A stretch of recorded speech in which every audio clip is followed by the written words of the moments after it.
അതുപോലെ പയ്യന്നൂർ മണ്ഡലത്തിലെ വികസനത്തിൽ പ്രത്യേകം ശ്രദ്ധിക്കുന്ന മേഖലകൾ ഏതൊക്കെയാണ്? അതിൽ ഏറ്റവും പ്രധാനമായിട്ടും പയ്യന്നൂരിൻ്റെ ഒന്ന് മലയോര മേഖല ഗതാഗത പ്രശ്നങ്ങൾ വളരെ ഗൗരവമുള്ളൊരു മേഖലയാണ്. ഇപ്പോൾ കർണാടക ഫോറസ്റ്റോട് ചേർന്ന് നിൽക്കുന്നതാണ് ഈ ചെറുപുഴ പഞ്ചായത്ത്. ഒരു 3 ഏറ്റവും വലിയ പാലങ്ങൾ നമ്മൾ ഈ ഒരു ഘട്ടത്തിൽ കൊണ്ടുവന്നു. അത് ഉദ്ഘാടനം ചെയ്തു ജനങ്ങൾക്ക്. ഒരു പാലം ഈ സമീപത്താണ് മുഹമ്മദ് റിയാസ് ഉദ്ഘാടനം ചെയ്തത്, നമ്മുടെ മന്ത്രി. കാരണം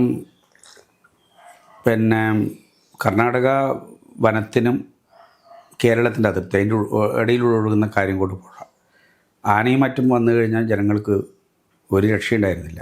ഒരാൾ ചവിട്ടി കൊന്നിട്ടുള്ള അനുഭവം വരെ നമ്മുടെ പ്രദേശത്തുണ്ടായി. പലപ്പോഴും ആന ആക്രമിക്കുന്നു, വീട് നശിപ്പിക്കുന്നു, കൃഷി നശിപ്പിക്കുന്നു. അങ്ങനെ വരുമ്പോൾ എങ്ങനെയാണ് രക്ഷപ്പെട്ടു പോവുക എന്നുള്ള വലിയ ചോദ്യം ഉണ്ടായിരുന്നു. ആ ചോദ്യത്തിനുള്ള ഉത്തരമാണ് അവർക്ക് എളുപ്പത്തിൽ ഇപ്പുറത്തേക്ക് വരാൻ പാകത്തിലുള്ള ഒരു പാലം നിർമ്മിക്കുക എന്ന് പറയുന്നത്. ആ പാലം ഞങ്ങൾ നിങ്ങൾ പോയാൽ തന്നെ മനസ്സിലാവും, മലയോര മേഖലയിൽ ഏറ്റവും പ്രധാനപ്പെട്ട ഇനി ആവശ്യങ്ങളുണ്ട് അവിടെ. പക്ഷേ പ്രധാനപ്പെട്ടിട്ടുള്ള ചില കാര്യങ്ങളൊക്കെ നമുക്ക് നിർവഹിക്കാൻ വേണ്ടി കഴിഞ്ഞു. റോഡ് ഗതാഗതം പൊതുവിൽ ഇപ്പോൾ തൃപ്തികരമാണ്. അത് ഉൾനാടൻ റോഡായാലും ഈ മെയിൻ പ്രധാനപ്പെട്ടിട്ടുള്ള ജില്ലാ സംസ്ഥാന പാതകളായാലും നല്ല നിലയ്ക്ക് ഇപ്പോൾ മെയിൻറ്റെയിൻ ചെയ്ത് പോകുന്നുണ്ട്. അതിൽ ഏറ്റവും പ്രധാനം എന്ന് പറയുന്നത് CMT എന്ന് പറയുന്ന ഒരു സംവിധാനം കേരളത്തിൽ PWD വകുപ്പ് നടപ്പിലാക്കി. കോൺസ്റ്റിറ്റ്യുവൻസി മെയിൻ്റനൻസ് ടീം എന്നാണ്. PWD ഉദ്യോഗസ്ഥന്മാർ ഉൾക്കൊള്ളുന്ന എല്ലാ പ്രധാനപ്പെട്ട എൻജിനീയർമാരും മറ്റുദ്യോഗസ്ഥന്മാരും ഉൾക്കൊള്ളുന്ന ഒരു ടീമാണത്. അതിൻ്റെ ഉത്തരവാദിത്വം എന്ന് പറയുന്നത് ഓരോ മാസവും യോഗം ചേർന്ന് മണ്ഡലത്തിലെ ഓരോ വർക്കിനെ സംബന്ധിച്ചും അതിൻ്റെ പൊതുവിലുള്ള ഡെവലപ്മെൻറ്റ് എന്താണ് എന്നുള്ളത് പരിശോധിച്ച് കാര്യങ്ങൾ ചെയ്യുന്നതിന് വേണ്ടിയിട്ടുള്ളതാണത്. അപ്പോൾ അത് ഞങ്ങളിപ്പോൾ ഇതിനിടെ ഒന്ന് പരിശോധിച്ചപ്പോൾ 32 തവണ നമുക്ക് യോഗം ചേരാൻ കഴിഞ്ഞു. ഞാൻ ഉദ്യോഗസ്ഥന്മാരോട് ചോദിച്ചു, കേരളത്തിലെ പൊതുവിലുള്ള റിസൾട്ട് എന്തായിരിക്കും? പറഞ്ഞു, നമ്മുടേതാണ് ഏറ്റവും മികച്ച, ഏറ്റവും കൂടുതൽ യോഗം ചേരുകയും ഏറ്റവും കൂടുതൽ പരിശോധന നടക്കുകയും ഓരോ വർക്കും കൃത്യമായിട്ട് മോണിറ്റർ ചെയ്യുകയും ചെയ്തിട്ടുള്ളൊരു മണ്ഡലം പയ്യന്നൂരാണ്. അതിൻ്റെ ഗുണം നമുക്കുണ്ടായിട്ടുണ്ട്. വലിയ നിലയിൽ ഗതാഗത രംഗത്തും കെട്ടിട നിർമ്മാണ മേഖലയിലായാലും മറ്റ് രംഗത്തായാലും ഇറിഗേഷൻ മേഖലയിലായാലും എല്ലാം ഏറ്റവും മികച്ച നിലയിലുള്ള മുന്നേറ്റം നമുക്ക് ഈ കാലയളവിൽ കൈവരിക്കുന്നതിന് വേണ്ടി കഴിഞ്ഞിട്ടുണ്ട്. ഇനിയും പരിഹരിക്കപ്പെടേണ്ട ആവശ്യങ്ങളൊക്കെ ഉണ്ടാവും. പക്ഷേ അത്യാവശ്യം അല്ലെങ്കിൽ അടിയന്തരമായി ചെയ്യേണ്ട കാര്യങ്ങളൊക്കെ ഈ ഒരു കാലയളവിൽ നമുക്ക് ഗതാഗത കാര്യത്തിൽ പൂർത്തീകരിക്കുന്നതിന് വേണ്ടി കഴിഞ്ഞു. വിദ്യാഭ്യാസ രംഗത്ത് അത്ഭുതകരമായിട്ടുള്ള മുന്നേറ്റം നമുക്ക് കൈവരിച്ചു. മലയോര മേഖലയിൽ സ്കൂളുകളിലെല്ലാം ആവശ്യമുള്ള കാര്യങ്ങൾ നമുക്ക് പരമാവധി എത്തിക്കുന്നതിന് വേണ്ടി കഴിഞ്ഞു. ഇപ്പോൾ ഗ്രൗണ്ട് നിർമ്മാണം, അതുപോലെ കെട്ടിടങ്ങൾ ആവശ്യമുള്ളത്, ഏറ്റവും മാതൃകാപരമായിട്ടുള്ള നിലയിൽ ക്ലാസ് മുറികൾ, അതുപോലെ കമ്പ്യൂട്ടർ ലാബ് ഉൾപ്പെടെയുള്ള സൗകര്യങ്ങൾ, അങ്ങനെ തുടങ്ങിയിട്ടുള്ള ഓരോ കാര്യങ്ങളിലും വിദ്യാഭ്യാസ രംഗത്ത് ഏറ്റവും മികച്ച നേട്ടം. അതിൻ്റെ ഒരു ഗുണം എന്താണെന്ന് പറഞ്ഞാൽ കേരളത്തിലെ റെക്കോർഡ് SSLC പരീക്ഷയിൽ ഏറ്റവും കൂടുതൽ കുട്ടികൾ ജയിക്കുന്ന മണ്ഡലം ഇപ്പോൾ പയ്യന്നൂരാണ്. ഏറ്റവും മികച്ച വിജയം എല്ലാവരും ജയിക്കുന്നു എന്നുള്ള നിലയിലേക്ക് അതിന് നമുക്ക് MLA നിലക്ക് നടപ്പിലാക്കിയിട്ടുള്ള സ്റ്റെപ്സ് എന്ന പേരിലുള്ള വിദ്യാഭ്യാസ പദ്ധതിയുണ്ട്.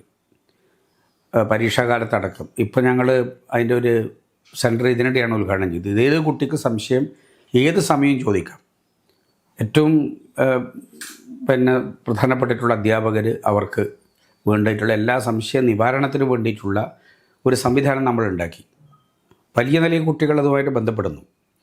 ഏറ്റവും മികച്ച അധ്യാപകർ ആ കുട്ടികൾക്ക് മാർഗദർശിത്വം നൽകിക്കൊണ്ട് കാര്യങ്ങൾ ചെയ്തുകൊണ്ടിരിക്കുന്നു. അതൊക്കെ ഏറ്റവും ശ്രദ്ധേയമായിട്ടുള്ളൊരു കാര്യമായിട്ട് തന്നെയാണ്. അതൊരു MLAയുടേതൊന്നും അല്ലെങ്കിലും ഒരു വലിയ കൂട്ടായ്മക്ക് നമുക്കൊക്കെ നേതൃത്വം കൊടുക്കാൻ സാധിക്കുന്നു എന്നുള്ളതാണ്. ടൂറിസം മേഖല ഏറ്റവും പ്രധാനമാണ്. അതിലുള്ളൊരു പരിമിതി ഞങ്ങൾ നേരിട്ടത് കഴിഞ്ഞ 5 വർഷം ഞങ്ങൾ നടത്തിക്കൊണ്ടിരിക്കുന്ന ഒരു പരിശ്രമം, സ്ഥലം ഇല്ല എന്നുള്ളതാണ് പയ്യന്നൂരിലൊരു പ്രധാനപ്പെട്ട കാര്യം. സ്ഥലം കൂടി ലഭിച്ചാലാണ് ഗവൺമെൻറ്റിന് പൈസ തരാനും ടൂറിസത്തിൻ്റെ സാധ്യതകളെ പരമാവധി ഉപയോഗപ്പെടുത്താനും സാധിക്കുക. ഇപ്പോൾ വലിയ തോതിൽ കവായി ബോട്ട് ടെർമിനൽ ഏറ്റവും കൂടുതൽ ആളുകൾ വന്നു ചേരുന്നുണ്ട്. പക്ഷേ അത് അടിസ്ഥാന സൗകര്യങ്ങൾ കുറേയേറെ കുറവുണ്ട്. പരിഹരിക്കാനുള്ള കുറേ ശ്രമം നമ്മൾ നടത്തി. വളരെ ഗൗരവമുള്ളൊരു വെല്ലുവിളിയാണ് ആ കാര്യം. പക്ഷേ ജനങ്ങളതിപ്പോഴും നന്നായിട്ട് ഉപയോഗിക്കുന്നു. പരാതിയൊക്കെ ഞങ്ങളോട് പറയാറുണ്ട്, ഇവിടെ വന്നിട്ടൊന്നും ചെയ്യാനുള്ള സൗകര്യമില്ലല്ലോ എന്നൊക്കെയുള്ള പരാതികളുണ്ട്. പക്ഷേ ജനങ്ങളത് ഉപയോഗിക്കുന്നു. ഇപ്പോൾ ഏഴിമല ബീച്ച് ഞാൻ പലപ്പോഴും പറയാറുണ്ട്, ഗോവയിലേക്ക് നമ്മൾ ബീച്ചിനും മറ്റു സൗന്ദര്യങ്ങളൊക്കെ കാണാൻ വേണ്ടി പോകും.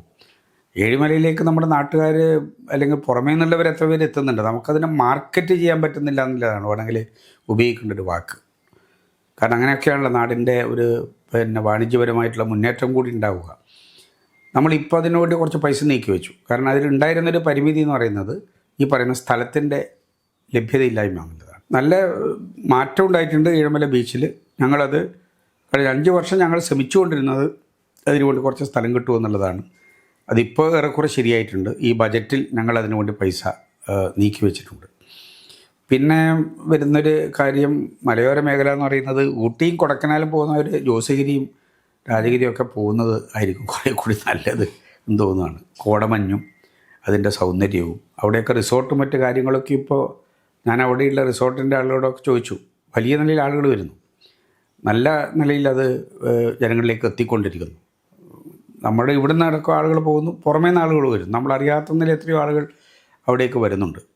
അവിടെയും ചില കാര്യങ്ങൾ ഞങ്ങൾ ചെയ്യാൻ ആലോചിച്ചു. ഗതാഗത സൗകര്യങ്ങളൊക്കെ ഏറെക്കുറെ നന്നായി. കുറച്ചുകൂടി സ്ഥലം കിട്ടിയിരുന്നെങ്കിൽ കുറേ കൂടി ഗവൺമെൻറ് തന്നെ സംവിധാനം അവിടെ ഉണ്ടാക്കാൻ പറ്റുമായിരുന്നു. ആ സ്ഥലത്തിന് വേണ്ടിയിട്ടുള്ള പരിശ്രമം ഇപ്പോഴും നടന്നുകൊണ്ടിരിക്കുന്നു. കുറച്ച് കാര്യങ്ങൾ ഇപ്പോൾ നേടാൻ സാധിച്ചു, ബാക്കി കാര്യങ്ങൾ ഞങ്ങൾ അത് ചെയ്തുകൊണ്ടിരിക്കുകയാണ്. അത് പിന്നെയുള്ള മറ്റു മേഖലകൾ എന്ന് പറയുന്നത് ജനങ്ങളുമായിട്ട് അവർ നിത്യജീവിതവുമായി ബന്ധപ്പെട്ടിട്ടുള്ള കാര്യങ്ങളിലും പരമാവധി ഗവൺമെൻറ്റിൻ്റെ സഹായങ്ങളും കാര്യങ്ങളും എത്തിക്കുന്നതിന് ഈ ഒരു കാലയളവിൽ ഞങ്ങൾ ശ്രമിച്ചിട്ടുണ്ട്. പയ്യന്നൂർ ചരിത്രപ്രസിദ്ധമായിട്ടുള്ളൊരു മണ്ണാണ്. സ്വാതന്ത്ര്യ സമരത്തിൻ്റെ വലിയ ജന്മിത്വ വിരുദ്ധ പോരാട്ടത്തിൻ്റെ രക്തസാക്ഷിത്വത്തിൻ്റെ വലിയ പാരമ്പര്യമായിരുത്തപ്പെടിക്കുന്ന ഒരു മണ്ണാണ്. അതോടൊപ്പം തന്നെ അതിവിപുലമായിട്ടുള്ളൊരു മതനിരപേക്ഷ ഉള്ളടക്കമുള്ള പ്രദേശമാണ് പയ്യന്നൂർ. പയ്യന്നൂരിലെ ആരാധനാലയങ്ങൾ എന്ന് പറയുന്നത് ലോകം ഉറ്റുനോക്കുന്ന കേന്ദ്രങ്ങളാണ്. പയ്യന്നൂർ സുബ്രഹ്മണ്യ സ്വാമി ക്ഷേത്രം, ഏഴിമല അമലോത്ഭവ മാതാ പള്ളി, അതോടൊപ്പം തന്നെ പുളിങ്ങോം മഖാമുറൂസ് എന്ന് പറയുന്നത് ദക്ഷിണേന്ത്യയിൽ തന്നെ ഏറ്റവും പ്രധാനപ്പെട്ട ആളുകൾ, ഞാനെല്ലാം പറയല്ല, ഇങ്ങനെയൊക്കെയുള്ള ഓരോ കേന്ദ്രങ്ങളും നമ്മുടെ മുമ്പിലുണ്ടല്ലോ. ഈ പിൽഗ്രിം കേന്ദ്രങ്ങൾ ജനങ്ങൾ തീർച്ചയായിട്ടും വരാൻ ആഗ്രഹിക്കുന്ന കേന്ദ്രങ്ങളാണ്. അവിടേക്കുള്ള സൗകര്യങ്ങളും സംവിധാനങ്ങളും പരമാവധി ജനങ്ങൾക്ക് പ്രയോജനകരമായ രീതിയിൽ മാറ്റിയെടുക്കും. ഇപ്പോൾ പയ്യന്നൂർ സുബ്രഹ്മണ്യ സ്വാമി ക്ഷേത്രത്തിൻ്റെ അതിലൂടെ പോകുന്ന റോഡ് ഞങ്ങളിപ്പോൾ അതിൻ്റെ പണി തുടങ്ങി. കാരണം എപ്പോഴും ഗതാഗത സ്തംഭനമായിരുന്നു. കാരണം ഏറ്റവും കൂടുതൽ ആളുകൾ വിവാഹത്തിന് ആശ്രയിക്കുന്ന ഒരു കേന്ദ്രം പയ്യന്നൂരാണ്. ഏറ്റവും മികച്ച ഭക്ഷണം കൊടുക്കുന്നൊരു കേന്ദ്രം പയ്യന്നൂരാണ്. നമ്മൾ അഭിമാനത്തോടു കൂടി പറയാറുണ്ട് പയ്യന്നൂരിൻ്റെ ഭക്ഷണം ഒന്ന് കഴിക്കണം. വലിയ നിലയിൽ ആളുകൾ വരും. നമ്മളെല്ലാവരും ഇപ്പോൾ വാഹനങ്ങളുള്ളവരല്ലേ, എല്ലാ കുടുംബത്തിലും ഉണ്ടല്ലോ. അപ്പോൾ അവരൊക്കെ അതിന് വരുമ്പോൾ ഏറ്റവും വലിയ ട്രാഫിക് പ്രശ്നങ്ങൾ ഈ മേഖലയിലുണ്ട്. അതിനെങ്ങനെയാണ് പരിഹാരം ഉണ്ടാക്കാൻ പറ്റുക എന്നുള്ളതിൻ്റെ ഭാഗമായിട്ടാണ് അതിലേറ്റവും പ്രധാനമായിട്ടുള്ള റോഡ് പയ്യന്നൂർ സുബ്രഹ്മണ്യ സ്വാമി ക്ഷേത്രം റോഡാണ്. നമ്മളതിനെ നവീകരിച്ച് കുറച്ച് വീതി കൂട്ടി നവീകരിച്ചെടുക്കുന്നതിനോട് തീരുമാനിച്ച് അതിൻ്റെ പണി തുടങ്ങി. ഇങ്ങനെ ഓരോ കാര്യവും ശ്രദ്ധിച്ച് നാട്ടിൻ്റെ ആവശ്യങ്ങൾ മനസ്സിലാക്കി നിർവഹിച്ചുകൊണ്ടിരിക്കുകയാണ്. നമ്മളൊരു ഏറ്റവും ശ്രദ്ധേയമായിട്ടൊരു സ്ഥലം എന്ന് പറയുന്നത് പണ്ട് നമ്മുടെ ഒരു ഭരണകാലത്തിൻ്റെ ഒക്കെ എല്ലാ സംവിധാനങ്ങളും ഉണ്ടായിരുന്ന ഒരു പ്രദേശമാണ് കൗവായി. അതൊരു ദ്വീപാണ്, പ്രകൃതി രമണീയമായിട്ടുള്ളൊരു സ്ഥലമാണ് കൗവായി കായൽ. ഞങ്ങൾ മുമ്പ് മുനിസിപ്പാലിറ്റിയിലൊക്കെ ഉണ്ടാകുമ്പോൾ റാംസർ സൈറ്റ് പദവിയുമായി ബന്ധപ്പെട്ടുകൊണ്ട് കൗവായിക്ക് കിട്ടേണ്ട ഒരു പരിഗണന നേടിയെടുക്കുന്നതിന് വേണ്ടി വലിയ ശ്രമം കേന്ദ്ര ഗവൺമെൻറ്റൊക്കെ ആയിട്ട് ബന്ധപ്പെട്ട് നടത്തിയിട്ടുള്ളതാണ്. ആ കൗവായിലേക്കുള്ള ഗതാഗത സംവിധാനം എന്ന് പറയുന്നത് ബോട്ട് ടെർമിനലുണ്ട്, മറ്റ് സൗകര്യങ്ങളൊക്കെ അവിടെയുണ്ട്. ആളുകൾ വൻതോതിൽ വന്നുകൊണ്ടിരിക്കുന്നു. പക്ഷേ സൗകര്യങ്ങൾ വിപുലപ്പെടണം. 5,20,00,000 രൂപ ചെലവഴിച്ചിട്ടാണ് ഞങ്ങൾ റോഡ് അവിടേക്ക് മെക്കാഴം റോഡ് ഉണ്ടാക്കിയത്. ഇപ്പോൾ 5,25,00,000 രൂപ ചെലവഴിച്ചിട്ടാണ് കൗവായി ബോട്ട് ടെർമിനൽ ഉണ്ടാകുന്നത്. ഇപ്പോൾ 9,96,00,000 രൂപ നീക്കി വെച്ചിട്ടാണ് കൗവായി പാലം നവീകരണത്തിന് വേണ്ടിയിട്ടുള്ള തീരുമാനമെടുത്തത്. അപ്പോൾ ഇങ്ങനെ ഓരോ പ്രദേശത്തിൻ്റെയും പ്രത്യേകത മനസ്സിലാക്കി കാര്യങ്ങൾ നിർവഹിച്ചു വരുന്നു. എല്ലാ മേഖലയും ഒരു തുല്യ പരിഗണന നൽകിക്കൊണ്ടാണ്, എന്താണ് അത്യാവശ്യം എന്നുള്ളത് കണ്ടറിഞ്ഞ് തുല്യ പരിഗണന നൽകിക്കൊണ്ടാണ് എല്ലാ മേഖലയിലെ വികസന കാര്യങ്ങളും മുന്നോട്ടേക്ക് പോകുന്നത്. ഞാൻ അതിൻ്റെ മുഴുവൻ കാര്യങ്ങളിലൂടെ പറയുന്നില്ല. ഞാൻ അതിൻ്റെ ഒരു ചെറിയ ഇത് ഇപ്പോൾ പയ്യന്നൂർ താലൂക്ക് ആശുപത്രി പുതിയ തസ്തികളടക്കം ഉപയോഗിച്ചുകൊണ്ട് ഏറ്റവും ഫലപ്രദമായ രീതിയിൽ മുന്നോട്ടേക്ക് പോവുകയാണ്. പെരിങ്ങോം താലൂക്ക് ആശുപത്രി ഞാൻ ഇന്നലെ ആ പെരിങ്ങോം മേഖലയിലൂടെ പറയുന്നത് അവിടെ കുറേയേറെ ആളുകൾ കാണാൻ വേണ്ടി വന്നു. മിക്കവരും ഡയാലിസിസ് പേഷ്യൻസാണ്. ഇപ്പോൾ അടിയന്തരമായിട്ടും പെരിങ്ങോം താലൂക്ക് ആശുപത്രി ഡയാലിസിസ് യൂണിറ്റ് ഞങ്ങൾ തുടങ്ങി 1,70,00,000 രൂപ ചിലവഴിച്ച് ഡയാലിസിസ് യൂണിറ്റ് തുടങ്ങാനുള്ള നടപടികളായി. അതിൻ്റെ പണി ഇനിയിപ്പോൾ പ്രായോഗികമായിട്ടുള്ള കാര്യങ്ങളിലേക്ക് പോകണം എന്ന് പറഞ്ഞാൽ മലയോര മേഖലയിലെ ആളുകൾക്ക് ആശ്വാസമായിട്ടുള്ളൊരു കേന്ദ്രമായിട്ടത് മാറി വരും. ഏറ്റവും കിഴക്ക് പുളിങ്ങോം കുടുംബാരോഗ്യ കേന്ദ്രം, അവിടെ സ്ഥിരമായിട്ട് ഡോക്ടറുണ്ടാവും. 200 പേഷ്യൻസ് വരും ഒരു ദിവസം, ചുരുങ്ങിയത്. അവിടെ സ്ഥിരമായി ഡോക്ടർ ഉണ്ടാവുകയും മറ്റ് സൗകര്യങ്ങൾ ഉണ്ടാക്കുകയും ചെയ്യുക എന്നുള്ളത് നമ്മുടെ ഒരു കർത്തവ്യമായിരുന്നു. എപ്പോഴും ശ്രദ്ധിച്ചിട്ടത് നമുക്ക് കൈകാര്യം ചെയ്തു പോകാൻ കഴിഞ്ഞിട്ടുണ്ട്. ഇപ്പോൾ കരുവള്ളൂർ കുടുംബാസൂത്രണ കേന്ദ്രം, അതുപോലെ കുടുംബാരോഗ്യ കേന്ദ്രം, അതുപോലെയുള്ള ഓരോ സ്ഥലത്തെയും കാര്യങ്ങളിൽ പ്രത്യേകം ശ്രദ്ധിച്ച് കൈകാര്യം ചെയ്യുന്നുണ്ട്. റവന്യൂ വിഭാഗം ഏറ്റവും മികച്ച നിലയിൽ പട്ടയം ഏറ്റവും കൂടുതൽ കൊടുത്തിട്ടുള്ളൊരു കാലമാണ് ഈ 5 വർഷം. പ്രത്യേകിച്ച് പയ്യന്നൂർ വലിയ പ്രശ്നങ്ങളായിരുന്നു. പയ്യന്നൂരിലെ സാധാരണക്കാരായിട്ടുള്ള വളരെ നിരാലംബരായിട്ടുള്ള മനുഷ്യർ, അവരുടെ പ്രശ്നങ്ങൾ, അവർക്ക് സ്വന്തമായിട്ട് ആ ഭൂമിക്കുള്ള ഒരു രേഖയില്ല. അത് പരിഹരിക്കുന്നതിന് വേണ്ടി നടത്തിയിട്ടുള്ള നല്ല ഇടപെടലുണ്ട്. നിരവധി ആളുകളുടെ ഒരു ദീർഘകാലത്തെ പ്രശ്നം ഈ ഒരു കാലയളവിൽ ഈ പട്ടയം അവരുടെ കൈകളിൽ എത്തിച്ചു കൊടുത്ത് അത് അവർക്ക് അവരുടെ ഭൂമിയുടെ ഉടമസ്ഥർ ഞങ്ങളാണ് എന്ന് പ്രഖ്യാപിക്കാൻ പറ്റുന്ന രീതിയിൽ കാര്യങ്ങൾ കൊണ്ടുവരുന്നതിന് കഴിഞ്ഞിട്ടുള്ളതൊരു ചെറിയ കാര്യമല്ല, ഞങ്ങൾക്കൊക്കെ ഒരു സമാധാനം നൽകുന്നൊരു കാര്യമാണ്. പിന്നെ ഈ കാലയളവിൽ ലൈഫ് പദ്ധതി നമ്മുടെ ഈ മണ്ഡലത്തിലെ 6 പഞ്ചായത്തിലും ഒരു മുനിസിപ്പാലിറ്റിയിലും ഇത്രയും മാതൃകാപരമായിട്ട് നടന്നിട്ടുള്ളൊരു കാര്യമില്ല.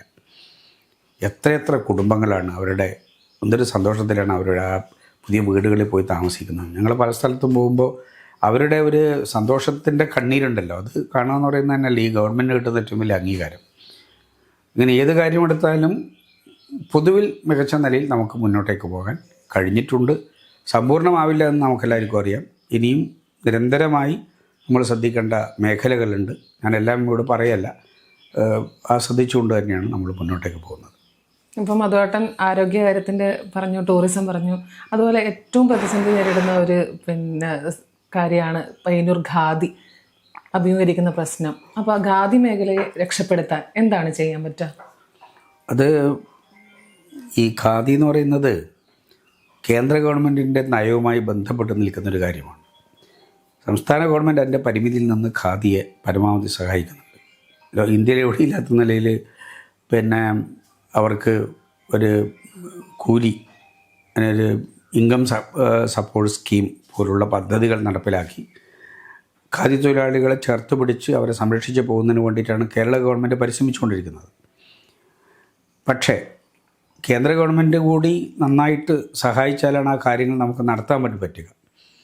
വലിയ പ്രയാസമുണ്ട്. ഞങ്ങൾ ഈ ഖാദി കേന്ദ്രങ്ങളിലൊക്കെ പോകുമ്പോൾ അവരെ കാണുമ്പോൾ നമുക്ക് വലിയ വിഷമമാണ്. കാരണം അവർ പണിയെടുക്കുന്ന ഒരു സംവിധാനം തന്നെ ഈ ആസ്പെറ്റോസ് ഷീറ്റ്, അതിൻ്റെ പ്രശ്നങ്ങൾ, കടുത്ത ചൂട് ഇപ്പോഴുള്ളൊരു സമയം, പിന്നെ അവർ കംപ്ലീറ്റ് ഈ ഇതല്ലേ പഞ്ഞിയും ഇതൊക്കെ ആയിട്ടുള്ളതിൻ്റെ പ്രശ്നങ്ങൾ, ആരോഗ്യ പ്രശ്നങ്ങൾ വളരെ ഗൗരവമുള്ള കാര്യമാണ്.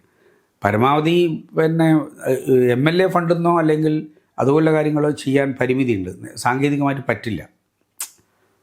ഞാനിപ്പോൾ ഇതിനിടെ ഒരു വ്യൂവേഴ്സ് സൊസൈറ്റി പോയി. അവർ നേരത്തെ ഓടായിരുന്നു, അത് മാറ്റിയിട്ട് ആസ്ബെസ്റ്റോസ് ഇട്ട്. പക്ഷെ ഭയങ്കര ചൂട്. അവരെല്ലാവരും പറഞ്ഞു പണിയെടുക്കാൻ പറ്റുന്നില്ല. പണിയുണ്ട്, പക്ഷെ പണിയെടുക്കാൻ പറ്റുന്നില്ല. ഞാൻ അവരോട് ചോദിച്ചു നമുക്ക് എന്താ ഇതിന് പരിഹാരം? ഷീറ്റിനെ ഇനിയിപ്പോൾ ഒരു കവർ ചെയ്ത അതിനൊരു പരിമിതിയുണ്ട്, ഒരു ഇത് കിട്ടാൻ. അപ്പോൾ അവരെന്നോട് പറഞ്ഞിട്ടുള്ള പ്രൊപ്പോസൽ, നിങ്ങൾ ഞങ്ങൾക്ക് ഒരാൾക്ക് ചെറിയൊരു ഫാന് വാങ്ങി തന്നാൽ മതി. ഞാൻ ഈ മഗ്ഗത്തിൽ ഈ ഫാന് കിട്ടിയിട്ട് നമുക്ക് പണിയെടുക്കാൻ പറ്റും. ഒരു 2-3 ദിവസം മുമ്പാണ് ഞാൻ എന്നിട്ട് പല ആളുകളായിട്ട് സമീപിച്ചു. കുറച്ച് ഫാൻ നമുക്ക് സംഘടിപ്പിക്കണം. കാരണം അവർ പണിയെടുക്കണ്ടേ, അവർ എന്തെങ്കിലും ഒരു ഇത് വേണ്ടേ അവർക്ക്. മറ്റൊരു രീതിയിൽ ഗവൺമെൻറ് ഒന്നും ചെയ്യാൻ വേണ്ടി പറ്റില്ല. പക്ഷേ നമുക്ക് എന്തെങ്കിലും പ്രാദേശികമായ പല സംഘടനകളൊക്കെ വെച്ചുകൊണ്ട് ചെയ്യാൻ വേണ്ടി പറ്റുമോ? ഖാദി മേഖലയിൽ നേരിടുന്ന പ്രശ്നങ്ങൾ നന്നായിട്ട് ശ്രദ്ധിക്കുന്നൊരു പ്രദേശമാണ്. ഇപ്പോൾ നമ്മുടെ ഖാദി തൊഴിലാളി യൂണിയൻ അതുപോലെയൊക്കെയുള്ളത് നന്നായിട്ട് ശ്രദ്ധിക്കുന്നുണ്ട്. ഗവൺമെൻറ് എന്ന നിലയിലും ഞാൻ നിയമസഭയിൽ ഏറ്റവും കൂടുതൽ ഉന്നയിച്ചിട്ടുള്ള സബ്മിഷനുകളിലൊന്ന് ഖാദി മേഖലയിലെ പ്രതിസന്ധി സംബന്ധിച്ചിട്ടുള്ള കാര്യമാണ്. കുറേയേറെ ഗവൺമെൻറ് ഇടപെടുന്നുണ്ട് പരമ്പരാഗത വ്യവസായങ്ങൾ സംരക്ഷിക്കുന്നതിന് വേണ്ടി. പക്ഷേ സംസ്ഥാന ഗവൺമെൻറ് മാത്രം ഒരു കയ്യിൽ ഒതുങ്ങുന്നൊരു കാര്യമല്ല. കേന്ദ്ര ഗവൺമെൻറ് നല്ല സപ്പോർട്ട് ഉണ്ടെങ്കിലേ നടക്കുള്ളൂ. അതിന് പറ്റുന്ന രീതിയിൽ എല്ലാവരും ഒറ്റക്കെട്ടായിട്ട് പോയാലേ ആ രംഗം നമുക്ക് ശക്തിപ്പെടുത്താൻ വേണ്ടി പറ്റുള്ളൂ. പക്ഷേ ഇപ്പോൾ ആളുകൾ ഖാദിയെ സ്വീകരിക്കുന്നുണ്ട്, അത് നമുക്കത് മനസ്സിലാക്കാൻ പറ്റുന്നൊരു കാര്യമാണ്. പക്ഷേ അത്രയും സപ്പോർട്ട് കേന്ദ്ര സർക്കാരിന് കൂടി കിട്ടുമ്പോഴാണ് നമുക്കത് മെച്ചപ്പെടുത്തി പോകാൻ വേണ്ടി പറ്റുക. ഇപ്പോൾ പയ്യന്നൂർ എന്ന് പറയുന്നത് മലയോര മേഖല മുതൽ നമ്മുടെ പയ്യന്നൂർ ഒരുപാട് ഇപ്പോൾ പറഞ്ഞു 6 പഞ്ചായത്ത് ഒരു മുനിസിപ്പാലിറ്റിയും കൂടി ചേരുന്നതാണ്. അപ്പോൾ ഏറ്റവും കൂടുതൽ പിന്നെ ആൾക്കാർ പറയുന്ന പ്രശ്നം എന്തായിരിക്കും? ഒരുപാട് ആളുമായിട്ട് പഴകുമ്പോൾ ഏറ്റവും കൂടുതൽ അഭിമുഖീകരിക്കുന്ന പ്രശ്നമായി തോന്നുന്നത് നമ്മുടെ പൊതുവിൽ പിന്നെ പൊതുവിൽ പയ്യന്നൂരിൻ്റെ ഒരു മറ്റു പല മണ്ഡലങ്ങളിൽ നിന്നും വ്യത്യസ്തമായിട്ട് നമ്മുടെ നാട്ടിലെ ജനങ്ങൾ ഏറ്റവും നല്ല നിലയിൽ നമ്മളോടൊക്കെ സഹകരിക്കുന്നവരാണ്. എല്ലാ കാര്യത്തിലും അവർ തുറന്ന് പറയും. അങ്ങനെ ഒരു അപരിഹാര്യമായിട്ടുള്ള ഒരു കാര്യമുണ്ട് എന്നുള്ള മട്ടിലാരും ഞങ്ങളോടൊന്നും പറയുന്നില്ല. പുതിയ പുതിയ ആവശ്യങ്ങളുണ്ട്. ഇപ്പോൾ മലയോരത്തേക്ക് പോകുമ്പോൾ അവിടെ നിന്നൊരു പാലം അങ്ങോട്ടേക്ക് വേണം, അല്ലെങ്കിൽ റോഡിൻ്റെ വികസന കാര്യങ്ങളുണ്ട്. വിദ്യാഭ്യാസ രംഗത്ത് അവിടെയെല്ലാം പുതിയ മെച്ചപ്പെട്ട നിലയിലേക്ക് വന്നിട്ടുണ്ട്. ഇപ്പോൾ നമ്മൾ പെരിങ്ങോം ഗവൺമെൻറ് കോളേജാണ് നമ്മുടെ മണ്ഡലത്തിലെ ഗവൺമെൻറ് ഉടമസ്ഥയിലുള്ള ഏക ഉന്നത വിദ്യാഭ്യാസ കേന്ദ്രം. ഇപ്പം ഞങ്ങൾ തുടങ്ങിയിട്ടുള്ള പ്രൊജക്റ്റ് പറഞ്ഞ് 26.5 കോടി രൂപയുടെ പുതിയ കെട്ടിട സമുച്ചയങ്ങളും മറ്റ് സംവിധാനങ്ങളും പെരിങ്ങോം ഗവൺമെൻറ് കോളേജിൽ ഉണ്ടാക്കി. അതിൻ്റെ ഒരു ഘട്ടം ഇപ്പോൾ ഇതിനിടെ മന്ത്രി വന്ന് ഉദ്ഘാടനം ചെയ്തു. ഉന്നത വിദ്യാഭ്യാസ മന്ത്രി ഡോക്ടർ ആർ ബിന്ദു വന്ന് ഉദ്ഘാടനം ചെയ്തു. എന്തൊരു മനോഹരമായിട്ടുള്ള ക്യാമ്പസാണ്. നിങ്ങൾ പോയിട്ടില്ലല്ലോ അവിടെ. നമ്മളെ പയ്യന്നൂരിലെ മാധ്യമങ്ങൾ പോയി ഒരു വൈകുന്നേരമൊക്കെ അതൊന്ന് എടുത്തു കഴിഞ്ഞാൽ എത്ര ആൾ വരുന്നറിയോ, കുടുംബങ്ങൾ അവിടത്തേക്ക്. അത്രയും മനോഹരമായിട്ടുള്ളൊരു ക്യാമ്പസായിട്ട് അത് മാറുന്നുണ്ട്. ഞങ്ങളത് നന്നായിട്ട് കോൺസെൻട്രേറ്റ് ചെയ്യുകയാണ്. പയ്യന്നൂരിലെ വിദ്യാഭ്യാസത്തിലെ ഒരു പ്രധാനപ്പെട്ട കേന്ദ്രം എന്ന് പറയുന്നത് കേരളത്തിലെ തന്നെ ഏക റെസിഡൻഷ്യൽ വിമൻസ് പോളി പയ്യന്നൂരിലാണ്. CP നാരായണൻ്റെ കാലത്ത് കൊണ്ടുവന്നതാണ്. അത് ഇപ്പോൾ നവീകരിക്കുന്നതിന് പുതിയ കെട്ടിടവും കാര്യങ്ങളും പുതിയ കോഴ്സുകൾ ആരംഭിക്കുന്നതിന് വേണ്ടിയിട്ടുള്ള ശ്രമം നമ്മൾ നടത്തി. അത് ഇപ്പോൾ വിജയത്തിലെത്തി. അതിൻ്റെ നടപടികളൊക്കെ നീങ്ങിക്കൊണ്ടിരിക്കുകയാണ്. പിന്നെ ഈ മേഖലയിലുള്ള പൊതുവിലുള്ള കാര്യങ്ങളിൽ നമുക്ക് ഇന്ന് ജനങ്ങളുടെ ആവശ്യങ്ങൾ കണ്ടറിഞ്ഞ് പരിഹരിക്കാൻ പറ്റുന്ന രീതിയിലുള്ള ഡിമാൻഡ്സ് മുമ്പിലേക്ക് വന്നിട്ടുള്ളൂ. വല്ലാതെ ഒരു പ്രതിഷേധമോ പ്രതികരണങ്ങളോ ഒന്നും എവിടെ നിന്നും ഉണ്ടാകുന്നില്ല എന്നുള്ളതാണ്. കാരണം അവരുടെ ആവശ്യങ്ങളെ കണ്ടറിഞ്ഞ് ഞങ്ങൾ ഇടപെടുന്നുണ്ട്. അതുതന്നെയാണ് ഒരു ആത്മവിശ്വാസം. അപ്പോൾ അതിലേറ്റവും പ്രധാനം എന്ന് പറഞ്ഞാൽ പയ്യന്നൂർ പട്ടണം ചരിത്രപ്രസിദ്ധമായിട്ടുള്ള പട്ടണമാണ്. ഏറ്റവും വലിയ പ്രശ്നം എന്ന് പറഞ്ഞാൽ ട്രാഫിക്കിൻ്റെ പ്രശ്നമാണ്. മുനിസിപ്പാലിറ്റിക്ക് അവർ മാക്സിമം ചെയ്യുന്നുണ്ട്. റോഡ് വികസനമായാലും മറ്റു കാര്യങ്ങളായാലും മാക്സിമം ചെയ്യുന്നുണ്ട്. നമുക്കെന്താ ചെയ്യാൻ പറ്റുമെന്നുള്ളത് നമ്മൾ ആലോചിച്ചു. അങ്ങനെയാണ് ഇവിടെ ജംഗ്ഷൻ ഇമ്പ്രൂവ്മെൻറ്റ് പദ്ധതി ഏതാണ്ട് 100 കോടി രൂപ ചെലവഴിക്കുന്നുള്ളതാണ്. അതിൻ്റെ 4 ഘട്ടങ്ങൾ ഇപ്പോൾ പൂർത്തിയായി. ഒന്ന് കേരള റോഡ് ഫണ്ട് ബോർഡാണ്, KRFB ആണ് അതിൻ്റെ കാര്യങ്ങൾ നിർവഹിക്കുന്നത്. അതിൽ എടുക്കുന്ന സ്ഥല ഉടമകൾക്ക് വ്യാപാരികൾക്ക് അത്ര നഷ്ടം വരുന്നുള്ളത് കണക്കാക്കി കാര്യങ്ങൾ ചെയ്യേണ്ടത് റവന്യൂ വകുപ്പാണ്. അതിൻ്റെ മാർക്കിങ്ങൊക്കെ നടത്തി പരമാവധി വ്യാപാരികൾക്ക് ബുദ്ധിമുട്ട് കുറച്ചുണ്ടാവുന്നാലും ബുദ്ധിമുട്ട് പരമാവധി പരിഹരിച്ചുകൊണ്ട് പോകുന്നതിന് വേണ്ടിയിട്ടുള്ള ശ്രമം നമ്മൾ നടത്തി. ഇനിയിപ്പോൾ അടുത്ത സ്റ്റെപ്പ് ഭൂമി ഏറ്റെടുത്ത് അവർക്ക് ആ ഭൂമിയുടെ വില കൊടുക്കുക എന്നുള്ളതാണ്. ആ നടപടികളിലേക്ക് ഇപ്പോൾ നീങ്ങാൻ വേണ്ടി പോവുകയാണ്. ഈ തെരഞ്ഞെടുപ്പ് കഴിയുന്നതോടുകൂടി അതിലേക്ക് വരും. പയ്യന്നൂരിൻ്റെ മുഖം മാറും. ചരിത്രത്തിൻ്റെ ആ വലിയ ഇത് നിലനിർത്തുമ്പോൾ തന്നെ പയ്യന്നൂരിൽ ഇന്നുള്ള ഏറ്റവും പ്രധാനപ്പെട്ടിട്ടുള്ള പ്രശ്നം ട്രാഫിക്കിൻ്റെ പ്രശ്നമാണ്. അത് പരിഹരിക്കുന്നതിന് വേണ്ടി നമുക്ക് കഴിയും. ഞങ്ങൾ കാണുന്ന ഏറ്റവും പ്രധാനപ്പെട്ടിട്ടുള്ള ഒരു ലക്ഷ്യം വെക്കുന്ന ഒരു കാര്യം അതാണ്. പിന്നെ ഈ നാട് മാറുന്നുള്ളതിൻ്റെ ഏറ്റവും വലിയ തെളിവെന്താണ്? പാലക്കോട് മുതൽ പാണ്ഡ്യാലക്കടവ് വരെയുള്ള തീരദേശ ഹൈവേ 12 കിലോമീറ്റർ വരും. അതിൻ്റെ ഒരു ഭാഗത്തെ പാലക്കോട് മുതൽ കുന്നൂർ സിറ്റി എന്ന് പറയുന്നത് രാമന്തലേക്ക് തിരിയുന്ന റോഡ് വരെയുള്ളൊരു ഭാഗമാണ്. അത്രയും ഭാഗത്തെ ഭൂമി ഏറ്റെടുക്കുന്ന നടപടിയായി എല്ലാവർക്കും നോട്ടീസ് കൊടുത്തു. അവരുടെ പൈസ വന്നു. ആ പൈസ കൊടുക്കുന്നതിന് വേണ്ടിയിട്ടുള്ള നടപടി ഇപ്പോൾ തുടങ്ങിക്കഴിഞ്ഞിട്ടുണ്ട്. ബാക്കി ഭാഗത്ത് ഭൂമി ഏറ്റെടുക്കുന്നതിന് വേണ്ടിയിട്ടുള്ള മാർക്കിങ്ങും കാര്യങ്ങളൊക്കെ പൂർത്തിയായി വരികയാണ്. അത് വന്നു കഴിഞ്ഞാൽ നാട് തന്നെ മാറും. മനോഹരമായിട്ടുള്ള റോഡ്, ആളുകൾക്ക് നടക്കാനുള്ള പ്രത്യേക വഴി, സൈക്കിൾ യാത്രക്കാർക്ക് പോകാനുള്ള വഴി, അങ്ങനെ ഒരു നാടിൻ്റെ ഒരു അന്തരീക്ഷം തന്നെ മാറും. ജനങ്ങൾക്ക് ഏറ്റവും ആഹ്ലാദകരമായ നിലയിൽ ഈ ഒരു കാലത്ത് അവർക്ക് പോകാൻ വേണ്ടി പറ്റുന്ന ഗവൺമെൻറ് ഒരു പ്രസ്റ്റേജ് പദ്ധതിയാണിത്. ഇത് കേരളത്തിൽ ഏറ്റവും മുന്നോട്ടേക്ക് പോയിട്ടുള്ള മണ്ഡലം നമ്മുടെ മണ്ഡലമാണ്. എന്തുകൊണ്ടെന്ന് പറഞ്ഞാൽ നമ്മളതിൻ്റെ പിന്നാലെ കൂടി കാര്യങ്ങൾ ചെയ്തതിൻ്റെ ഭാഗമായി ഏറ്റവും മുന്നോട്ടേക്ക് പോയിട്ടുള്ള മണ്ഡലം പയ്യന്നൂർ മണ്ഡലമാണ്. അങ്ങനെയൊക്കെയുള്ള വിവിധ കാര്യങ്ങൾ ഇപ്പോൾ നടന്നു വരുന്നുണ്ട്. അതൊക്കെ നമുക്ക് വലിയ നിലയിൽ ജനങ്ങൾക്ക് ഗുണപരമായിട്ട് മാറുന്നുള്ളത് തന്നെയാണ് നമ്മൾ പ്രതീക്ഷിക്കുന്നത്. ഇപ്പോൾ രാമന്തലിയുടെ കാര്യം പറയുമ്പോൾ രാമന്തലി ഒരു കർഷക ഗ്രാമമാണ്. അപ്പോൾ അവിടുത്തെ ജനങ്ങൾ ഏറ്റവും കൂടുതൽ അഭിമുഖീകരിക്കുന്ന പ്രശ്നം എന്ന് പറയുന്നത് കുരങ്ങ് ശല്യം, അതുപോലെ മയിലിൻ്റെ ശല്യം, ഇതൊക്കെയാണ്. അപ്പോൾ അതിൽ നിന്നൊരു മോചനം എന്ന് പറയുന്നത് അവർക്കൊരു സാധ്യമായ കാര്യമല്ല ഇതുവരെ. അപ്പോൾ ഇനി അങ്ങോട്ട് എങ്ങനെയായിരിക്കും അതിനെ നേരിടാൻ പോകുന്നത്? എന്തായാലും ഉത്തരം പറയാമെന്നില്ല, എനിക്ക് പ്രശ്നമാണ്. കാരണം വലിയ ശ്രമം നടത്തി പഞ്ചായത്ത്, വലിയ കൂടൊക്കെ ഉണ്ടാക്കി കുരങ്ങനെ മുഴുവനും ആക്കി. ഒന്നും ചെയ്യാൻ പറ്റില്ലല്ലോ, നിയമത്തിൻ്റെ പ്രശ്നമില്ല. ഗവൺമെൻറ് നമ്മൾ ജനങ്ങൾക്ക് ഗുണപരമാവുന്ന രീതിയിൽ ഈ വന്യജീവി സംരക്ഷണ നിയമത്തിൽ ഭേദഗതി ഉണ്ടാക്കി കേന്ദ്ര ഗവൺമെൻറ്റിന് ആ നിയമ ഭേദഗതി അയച്ചു, അത് ഒപ്പിട്ട് കിട്ടുന്നതിന്. പക്ഷേ കേന്ദ്ര ഗവൺമെൻറ് വ്യവസ്ഥകൾ എന്ന് പറയുന്നത് അതികഠിനമാണെന്നുള്ളത് നമുക്കെല്ലാവർക്കും അറിയാം. ഇവിടെ മാത്രമൊന്നുമല്ലല്ലോ, ഓരോ സ്ഥലത്തും പ്രശ്നങ്ങളല്ലേ. എൻ്റെ ഈ വീട്ടിൻ്റെ മുമ്പിലൂടെ കുരങ്ങൾ ഇങ്ങനെ നിത്യസഞ്ചാരം നടത്തുന്ന അനുഭവം നമ്മൾ കാണും. കൈയും പിടിച്ചിട്ട് പോവുകയാണ് നമ്മൾ പോകുന്നത് പോലെ. ഈ വരാന്തയിൽ വന്നിട്ട് മയിലിങ്ങനെ ഇവിടെ ഇരിക്കും. മുമ്പ് കാഴ്ചബംഗ്ലാവ് പോയിട്ട് ആ മയിൽ കാണേണ്ടത്, ഇപ്പോൾ ഇവിടെ വന്നിട്ട് ഇരിക്കുകയാണ്. ഞാനൊരു ദിവസം നമ്മളെ വണ്ടി എന്നെ രാത്രി ഇവിടെ ഇറക്കി തിരിച്ചു പോകുമ്പോൾ 2 വലിയ ആളിങ്ങനെ നിൽക്കുന്നുണ്ട് ആ വഴിയിൽ. നമ്മുടെ ഈ വഴി ഒരു പരിമിതിയുള്ള വഴിയല്ലേ. അപ്പോൾ ഡ്രൈവർ വണ്ടി നിർത്തിയിട്ട് അവൻ ലൈറ്റിലിട്ട് നോക്കുമ്പോഴത്തേക്കും 2 ഈ പന്നികളിങ്ങനെ നിൽക്കുകയാണ്. 4 ആളുടെ വലിയ പന്നികൾ 2 അപ്പോൾ ഈ പട്ടണത്തിലല്ലേ, ഏറെക്കുറെ പയ്യന്നൂർ ടൗണോട് ചേർന്നിട്ടുള്ള സ്ഥലമല്ലേ ഇത്. ഇവിടെ വരെ ഈ പ്രശ്നങ്ങളുണ്ട്. പക്ഷേ രാമന്തലി വളരെ ഗൗരവമാണ്.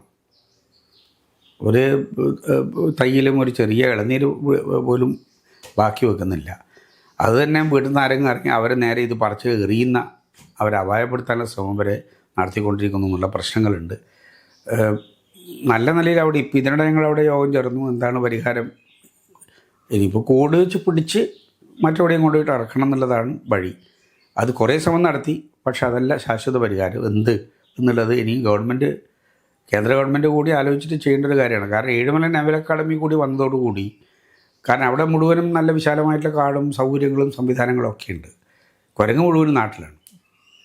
ബുദ്ധിമുട്ട് തികച്ചും ഏഴുമല നാവൽ അക്കാദമി ഉണ്ടാക്കുന്നതിന് വലിയ ത്യാഗം സഹിച്ചിട്ടുള്ള രാമന്തലിയിലെ ജനങ്ങളുടെ നിത്യജീവിതത്തിന് ബാധിക്കുന്ന രീതിയിലാണ് കുരങ്ങ്, മയിൽ, പന്നി ഇതിൻ്റെ എല്ലാം കാര്യങ്ങൾ വരുന്നത്. ഞാനിതിനോട് ഒരു കർഷകൻ, അയാൾ പൊട്ടിക്കരഞ്ഞു. 50 വാഴ വെച്ചു, ആ വാഴ മുഴുവനും നശിപ്പിച്ചു. അത്രയും കഠിനമായൊരു വാഴ വെച്ച് അതിനെ വെള്ളമൊഴിച്ച് വളവിട്ട് അല്ലെങ്കിൽ ഒരു ഘട്ടം കഴിയുമ്പോൾ അതിൽ കുത്തി നശിപ്പിച്ച് ഇല്ലാതാക്കി എന്ന് പറയുമ്പോൾ ഉള്ള പ്രശ്നമില്ലേ. വളരെ ഗൗരവമുള്ളൊരു വിഷയമാണ് ഇത്. ഇനിയും നമ്മൾ ചർച്ച ചെയ്യേണ്ട ഒരു വിഷയമാണ്, പരിഹാരം കാണേണ്ട ഒരു കാര്യമാണ്. നല്ല പരിശ്രമം നടന്നിട്ടുണ്ട്, ജില്ലാ ഭരണകൂടം എല്ലാം ഇടപെട്ടിട്ട് പരിശ്രമം നടന്നിട്ടുണ്ട്. കുറച്ചുകൂടി ജാഗ്രത വേണ്ടൊരു രംഗം തന്നെയാണ്. ഞങ്ങൾ അതിനെക്കുറിച്ച് സീരിയസ് ആയിട്ട് ആലോചിച്ചുകൊണ്ടിരിക്കുകയാണ് ഇപ്പോഴും. അതുപോലെ ഇപ്പം വിദ്യാഭ്യാസ മേഖലയെപ്പറ്റി നമ്മൾ നേരത്തെ സംസാരിച്ചു. അപ്പോൾ അതിൽ ഏറ്റവും താഴെ കിടക്കുന്ന അംഗൻവാടികളിൽ കൃത്യമായ ഓണററിയും കിട്ടുന്നില്ല. അപ്പോൾ പരിഷ്കരിച്ച ഒരുപാട് മെനു ഉണ്ട്. അപ്പോൾ അവർക്ക് അതൊന്നും മുന്നോട്ട് കൊണ്ടുപോകാൻ സാധിക്കുന്നില്ല എന്നുള്ളൊരു തരത്തിലുള്ള പരാതി പോലെ കിട്ടിയിട്ടുണ്ട്. അപ്പോൾ അതെങ്ങനെ പരിഹരിക്കാൻ സാധിക്കും? അത് അംഗൻവാടി ജീവനക്കാരുടെ ഹെൽപ്പർമാരുടെ കാര്യത്തിൽ വളരെ പോസിറ്റീവായിട്ടുള്ള നിലപാടാണ് സംസ്ഥാന ഗവൺമെൻറ് സ്വീകരിക്കുന്നത്. കാരണം അവർ ചെയ്യുന്ന സേവനം വളരെ വലുതാണ്. ഏത് കാര്യത്തിലും ഇപ്പോൾ ഒരു ഒരാൾ കല്യാണം കഴിച്ചു ഗർഭിണിയായി എന്ന് പറയുമ്പോൾ അന്ന് മുതൽ അംഗൻവാടിക്കാർ അവരുടെ കൺട്രോളിൽ തന്നെയാണ് കാര്യങ്ങൾ, അവർ തന്നെയാണ് കൈകാര്യം ചെയ്യുന്നത്. പിന്നെ അവിടെ എത്തുന്ന കുഞ്ഞുങ്ങളുടെ കാര്യം, പിന്നെ ഇപ്പോൾ ഈ പറയുന്ന രീതിയിലുള്ള പല ആനുകൂല്യങ്ങളും തദ്ദേശ ഭരണ സ്ഥാപനങ്ങൾ വിതരണം ചെയ്യുമ്പോൾ അതിൻ്റെയൊക്കെ ഒരു ഫോറം കൊടുക്കൽ, മറ്റു കാര്യങ്ങളൊക്കെ അവർ ചെയ്തുകൊണ്ടിരിക്കുന്നുണ്ട്. അത്രയും അവർക്ക് പ്രതിഫലം ഉണ്ടോയെന്ന് വെച്ചാൽ ഇല്ല. പക്ഷെ നമ്മൾ ഗവൺമെൻറ് ഇപ്പോഴും അംഗൻവാടിക്കാർക്ക് കിട്ടിക്കൊണ്ടിരിക്കുന്ന വരുമാനം വർദ്ധിപ്പിക്കുന്നതിന് വേണ്ടി തീരുമാനമെടുത്തു. അത് അവർക്ക് ഇപ്പോൾ കിട്ടിക്കൊണ്ടിരിക്കുന്നുണ്ട്.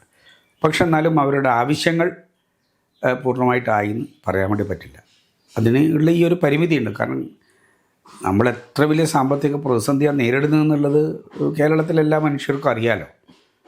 ഇപ്പോൾ നമ്മുടെ പെൻഷൻ കുറച്ചുകൂടി വർദ്ധിപ്പിക്കണമെന്ന് ഗവൺമെൻറ് തീരുമാനിച്ചു. കേന്ദ്ര ഗവൺമെൻറ് നമുക്ക് തരേണ്ട പൈസ തന്നാൽ നമുക്ക് പെൻഷൻ കൊടുക്കാം. ആഗ്രഹിക്കുന്ന രീതിയിൽ 2,500 രൂപ കൊടുക്കണം എല്ലാവർക്കും. 62 ലക്ഷമാണ് എടുക്കുക. 2,000 ആക്കി നമ്മൾ ഇന്ത്യയിൽ വേറെ എവിടെയും ഇല്ലല്ലോ അത്രയും ഒരു ഇത്. 2,500 ആക്കണമെന്നുള്ള ഈ ഗവൺമെൻറ് ആഗ്രഹവും തീരുമാനവുമാണ്. ധനകാര്യ വകുപ്പ് മന്ത്രി തന്നെ പറഞ്ഞു, ഞങ്ങളുടെ ചോദിച്ചു അദ്ദേഹത്തോട്.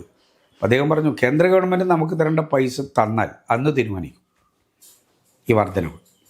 ഇന്ന് നമ്മുടെ കൊക്കിൽ ഒതുങ്ങുന്നതല്ല ഈ കാര്യങ്ങളെല്ലാം. പക്ഷെ എന്നിട്ടും പരമാവധി പരിശ്രമിച്ച് നമ്മുടെ തനത് വരുമാനം വർദ്ധിപ്പിച്ചിട്ടാണ് ഗവൺമെൻറ് മുന്നോട്ടേക്ക് പോകുന്നത്. അപ്പം അത് ഈ പറയുന്നത് പോലെ അംഗൻവാടി വർക്കർമാരെ നന്നായി ശ്രദ്ധിച്ച് ഗവൺമെൻറ് പോകുന്നുണ്ട്. പക്ഷെ ആവശ്യങ്ങളുണ്ട്, അത് വളരെ വലുതാണ്. അവർ ചെയ്യുന്ന സേവനങ്ങൾ അതൊന്നും ആർക്ക് അളന്നു തിട്ടപ്പെടുത്താൻ വേണ്ടി പറ്റുന്നില്ല. അത്രയും വലിയ സേവനങ്ങൾ ചെയ്യുന്നവരാണ് അംഗൻവാടി വർക്കർമാർ. അതുപോലെ ഇപ്പോൾ വ്യവസായ പാർക്കൊക്കെ വന്നു കഴിഞ്ഞാൽ വ്യാവസായികമായിട്ടൊരു പുതിയ മുന്നേറ്റം ഉണ്ടാവും. സ്ത്രീകൾക്ക് വേണ്ടിയിട്ടുള്ള അവരുടെ ശാക്തീകരണത്തിന് വേണ്ടിയിട്ടുള്ള പുതിയ അഭിപ്രായങ്ങളും നിർദ്ദേശങ്ങളും ഒക്കെ വരുന്നുണ്ട്. അങ്ങനെ ഓരോരോ കാര്യവും ചർച്ച ചെയ്ത് നാളത്തെ പയ്യന്നൂരിൻ്റെ ഒരു വികസന മാനിഫെസ്റ്റോ നാടിന് മുന്നിൽ സമർപ്പിക്കുന്നതിന് വേണ്ടി ഉദ്ദേശിക്കുന്നുണ്ട്. നെറ്റ്വർക്കിന് ആയിട്ട് നമുക്ക് ആ ഒരു സമയത്ത് അതൊരു പ്രത്യേക വിഷയമായിട്ട് തന്നെ ചർച്ച ചെയ്യാൻ വേണ്ടി പറ്റും. അതെ, വളരെ സന്തോഷം. നെറ്റ്വർക്ക് കുറേ കാലമായിട്ടൊരു അഭിമുഖത്തിന് ചോദിച്ചുകൊണ്ടിരുന്നതാണ്. ഞാൻ കുറച്ച് നാളായിട്ട് അങ്ങനെ പല വിവാദങ്ങൾ ഉയർന്നു വന്നപ്പോൾ ഞാനായിട്ട് മീഡിയയുടെ മുമ്പിൽ പോയി ഒന്നും പറയേണ്ടതില്ല എന്ന് തീരുമാനിച്ചതായിരുന്നു എൻ്റെ ഒരു ഇത്. കാരണം മീഡിയ പലയാളും കൈയടക്കിക്കൊണ്ട് ഞങ്ങളൊക്കെ വേട്ടയാടിക്കൊണ്ടിരുന്നു. ഞങ്ങൾ പോയിട്ട് അതിൽ തലവെച്ച് കൊടുക്കേണ്ടതില്ല എന്ന് തീരുമാനിച്ചതാണ്. ഇതേതായാലും ഒരു തെരഞ്ഞെടുപ്പിൻ്റെ പശ്ചാത്തലത്തിൽ കഴിഞ്ഞ 5 വർഷം ഭാവി പയ്യന്നൂർ എങ്ങനെയായിരിക്കും എന്നുള്ളതിൻ്റെ കാര്യങ്ങളൊക്കെ അറിയുന്നതിന് വേണ്ടി നടത്തിയിട്ടുള്ള ഇതാണ്. നെറ്റ്വർക്ക് ഞങ്ങളൊക്കെ നല്ല നിലയ്ക്ക് പ്രോത്സാഹിപ്പിച്ച് കൊണ്ടുവന്നിട്ടുള്ള പയ്യന്നൂരിൻ്റെ അഭിമാനമായിട്ടുള്ളൊരു വാർത്താ സംവിധാനമാണ്. നിങ്ങളുടെ ഈ ഒരു പരിശ്രമത്തിനെ എല്ലാ പിന്തുണയും അറിയിക്കുകയാണ്. നല്ല നിലയിൽ നെറ്റ്വർക്കിനും അതിൻ്റെ പ്രവർത്തകർക്ക് മുന്നോട്ടേക്ക് പോകാൻ കഴിയട്ടെ എന്നുള്ളത് ഞങ്ങൾക്ക് ആഗ്രഹിക്കുന്നൊരു കാര്യമാണ്. എല്ലാ ആശംസകളും ഈ സന്ദർഭത്തിൽ നന്ദിപൂർവ്വം അറിയിക്കുകയാണ്. അപ്പോൾ അതുപോലെ ഇതുവരെ നടത്തിയ പദ്ധതികളെക്കുറിച്ചും ഇനിയുള്ള ഭാവി പ്രവർത്തനങ്ങളെക്കുറിച്ചുമാണ് മധുവേട്ടൻ നമ്മളോട് സംസാരിച്ചത്. എന്തായാലും ഇത്രയും നേരം നമ്മളോട് കൂടി ചെലവഴിച്ചതിന് നന്ദി അറിയിക്കുകയാണ്. Thank you.